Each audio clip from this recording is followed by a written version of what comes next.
हरे कृष्णा। आज चर्चा करने का प्रयास करेंगे 8वें अध्याय का 5वां नंबर श्लोक। अब इस श्लोक में 5वें श्लोक में भगवान अर्जुन के 7वें क्वेश्चन का आंसर देंगे। और 7वां क्वेश्चन ये था कि भगवान मृत्यु के समय आपको व्यक्ति कैसे जान सकता है, कैसे स्मरण कर सकता है।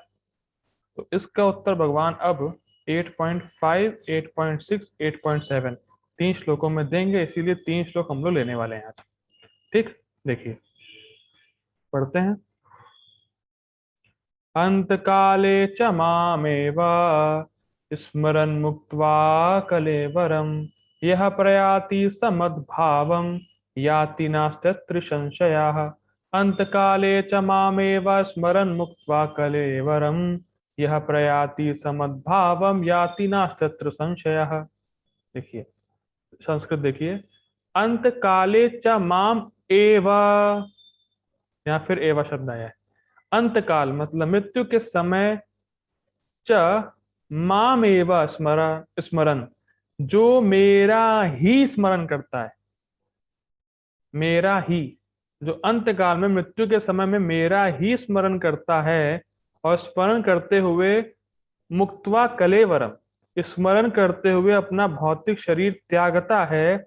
यह प्रयाति समद भावम याति, वह प्रयाति जाता है, समद भावम याति और प्राप्त करता है किसको? मद भावम, भगवान के भाव को, यानी भगवान के धाम की प्राप्ति करता है। नास्ति अत्र संशय, इसमें कोई डाउट मत रखो Arjun. There is no doubt about it कि जो मृत्यु के समय मेरा स्मरण करेगा वो मेरे धाम की प्राप्ति करेगा ही, इसमें कोई डाउट नहीं है। अच्छा, डाउट अर्जुन को है नहीं, लेकिन भगवान की शैली ऐसे बोलने की, कोई संशय मत रखो भैया, मृत्यु के समय जो स्मरण करेगा वो मेरे पास पहुंचेगा ही। क्या सुंदर है। देखिए, अगर हमें मृत्यु के समय कृष्ण को याद रखना है, स्मरण करना है, तो हर दिन हमें उनके बारे में अधिक से अधिक सुनना होगा। और जैसे जैसे हम सुनते जाएंगे वैसे वैसे स्मरण होता जाएगा, और ये इकट्ठा होते होते होते होते मृत्यु के समय पूरा फुल चांस है कि हम भगवान का स्मरण कर सकते हैं। क्योंकि जो हम सुनते हैं वही हमें याद रहता है, जो हम देखते और सुनते हैं वही हमें याद रहता है, वही मन में आता है। ये बहुत सुंदर है। क्या है वो? अदृष्टात् अश्रुतात् भावा न भावोपजायते, जो देखा नहीं, जो सुना नहीं, वो कभी मन में आएगा नहीं। किसी को भी यहाँ पे जप के समय चाइना की किसी गली के बारे में स्मरण होता है? नहीं होगा, क्योंकि ना देखा है ना सुना है, स्पष्ट है। तो जो देखा नहीं, जो सुना नहीं, वो कभी मन में आएगा नहीं। और जो देखा है, जो सुना है, वो मन में आएगा ही। तो भगवान को देखें, भगवान के बारे में सुने, वही मन में चित्त में आएगा। और मृत्यु के समय एक बार अगर चित्त में भगवान का स्मरण हो गया तो आप भगवान के पास पहुंच गए, इसमें कोई डाउट नहीं। कैसे होगा ये? जब भगवान के बारे में सुनते रहेंगे और भगवान को देखते रहेंगे।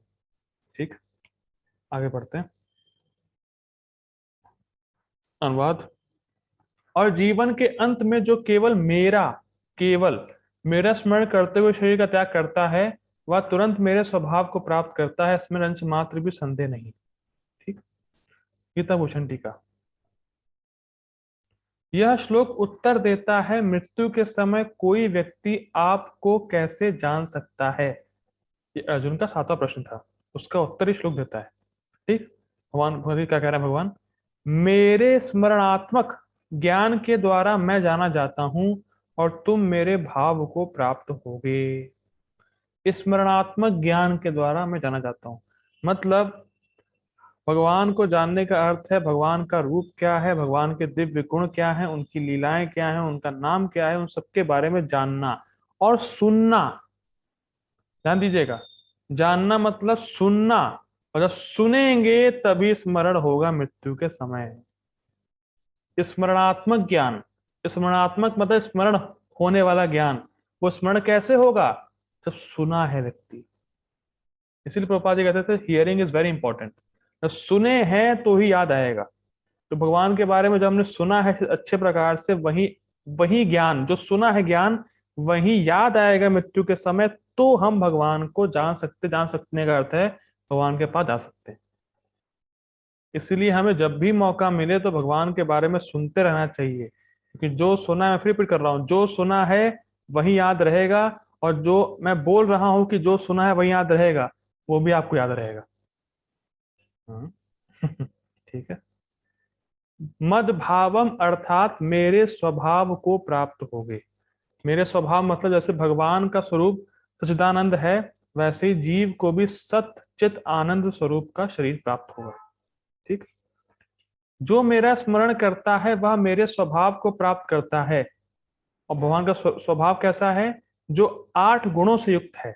पाप रहित होना, आयु रहित होना, मृत्यु शून्यता, शोक रहित होना, क्षुधा रहित होना, क्षुधा मतलब भूख, भूख नहीं लगती, भूख रहित होना, पिपासा रहित होना मतलब प्यास ना लगना, आनंदमय होना, और सत्य संकल्प होना। तो ये भगवान का स्वभाव है। और जो व्यक्ति इस शरीर को छोड़ के, मतलब इस जगत को छोड़ के भगवान के पास जाएगा, तो जब वो वहां जाएगा तो उसको ऐसा शरीर प्राप्त होगा जिसमें ये 8 गुण युक्त होते हैं। सच्चिदानंद स्वरूप जिसका होता है उसमें ये 8 गुण युक्त होते हैं। 8 गुण क्या है? वो पाप पाप से रहित होता है, उसकी आयु कभी घटती नहीं है, कम नहीं होती, घटती नहीं, बढ़ती नहीं है, मृत्यु नहीं होती, कभी शोक नहीं होता, और उसको भूख लगती नहीं। भूख लगने का अर्थ ये है कि वो खाता है पर उसको भूख नहीं लगती है। इस जगत में भूख लगेगी तो कष्ट है, कुछ खाना है, कष्ट हो रहा है, भूख लग रही है, हमें तड़प रहे हैं। लेकिन वहां पे भूख नहीं लगती, इसका मतलब ये नहीं लोग खाते नहीं है, लोग खाते हैं अपने आनंद के लिए।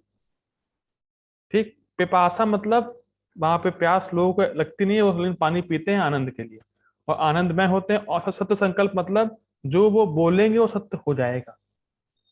ठीक। तो इस प्रकार का जो स्वभाव भगवान का है 8 गुणों से युक्त, वो उस जीव को प्राप्त हो जाएगा जो इस जगत को छोड़ के भगवान के पास जाएगा। ठीक। पढ़ते हैं प्रभुपाद तात्पर्य। Purport by his divine grace A C Bhaktidas Swami Srila Prabhupada की जय। इस श्लोक में कृष्ण भावना अमृत की महत्ता दर्शित की गई है। Why we accept Krishna consciousness? Why it is so important?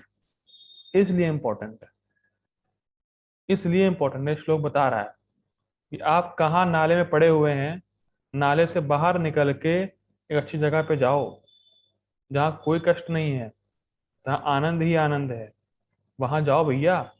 और वहां जा पाएंगे हम तभी जब हम कृष्ण भावना अमृत का अनुशीलन करेंगे, इसलिए जरूरी है। ठीक। जो कोई भी जो कोई भी कृष्ण भावना अमृत में अपना शरीर छोड़ता है, वह तुरंत परमेश्वर के दिव्य स्वभाव मद भाव को प्राप्त होता है। दिव्य स्वभाव क्या है? 8 गुणों से युक्त वाला स्वभाव। परमेश्वर शुद्ध अति शुद्ध है, अतः जो व्यक्ति कृष्ण भावना भावित होता है वह भी शुद्ध अति शुद्ध होता है। ठीक।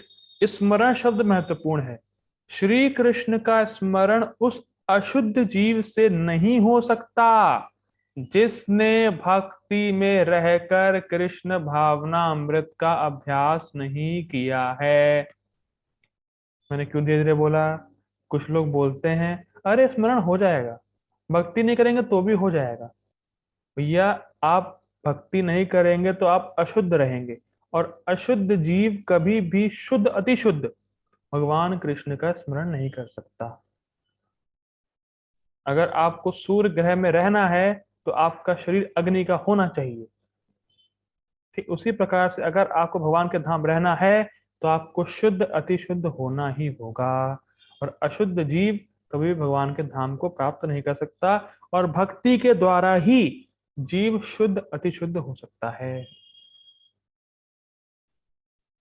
तो जो हम अभ्यास करते हैं बार बार वही चित्त पे छपता जाता है, और मति बार बार फिर वही जाती है।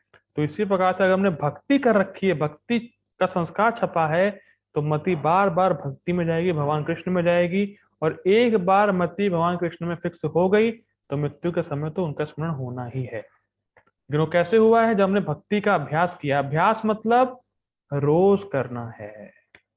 अभ्यास का मतलब ही होता है रोज करना। ये नहीं आज जपा किया, उसके बाद 2 महीने की छुट्टी, फिर एक बार किया, फिर छुट्टी, फिर किया, फिर छुट्टी। नहीं नहीं नहीं, मंगल आरती आ जाए फिर 1 महीने का गैप, फिर कभी और आ गए, फिर गैप, फिर कभी आ गए। नहीं, अभ्यास मतलब जो रोज आप कर रहे हैं, क्योंकि रोज करेंगे उसका संस्कार और गहरा पड़ेगा। जिसका संस्कार मन में छाया रहता है, मन हमारा वहीं जाता है। ये साइंस है।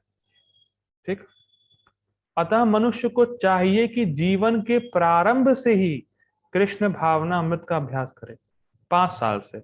और हम लोग लेट आए हैं तो हमारा लेट एडमिशन हुआ है, हमारा कृष्ण कॉन्शियस में लेट एडमिशन हुआ है अभी, वरना 5 साल से हो जाता है। ठीक। यदि जीवन के अंत में सफलता वांछनीय है तो कृष्ण का स्मरण अनिवार्य है। अगर हमें अपने लाइफ को परफेक्ट बनाना है, अगर हम चाहते हैं, वांछनीय है, अगर आप खुद चाह रहे हैं कि आपका जीवन सफल हो जाए या जीवन आपका सार्थक हो जाए, तो इसके लिए एक ही चीज चाहिए, अंते नारायण स्मृति। मृत्यु के समय भगवान का स्मरण हो जाए, वही जीवन की एकमात्र सफलता है, बस और कुछ नहीं। जीवन की एकमात्र सफलता है मृत्यु के समय भगवान का स्मरण हो जाना चाहिए। अगर आप चाहते हैं तो, इसलिए पापा लिख रहे हैं वांछनीय है। अगर आप चाहते हैं कि आपका जीवन सार्थक हो, तो आपको ये याद रखना है, ये ध्यान में रखना है कि अंत में आपको भगवान कृष्ण की स्मृति बनी रहे। ठीक। अतः मनुष्य अब ये कैसे होगा, पापा जी बहुत सुंदर वो बता रहे हैं प्रोसेस। अतः मनुष्य को निरंतर हरे कृष्णा कृष्णा कृष्णा हरे हरे, हरे राम राम राम हरे हरे, इस महामंत्र का जप करना चाहिए। ठीक। भगवान चैतन्य ने उपदेश दिया है कि मनुष्य को वृक्ष के समान सहिष्णु होना चाहिए, तरोर अपि सहिष्णुना।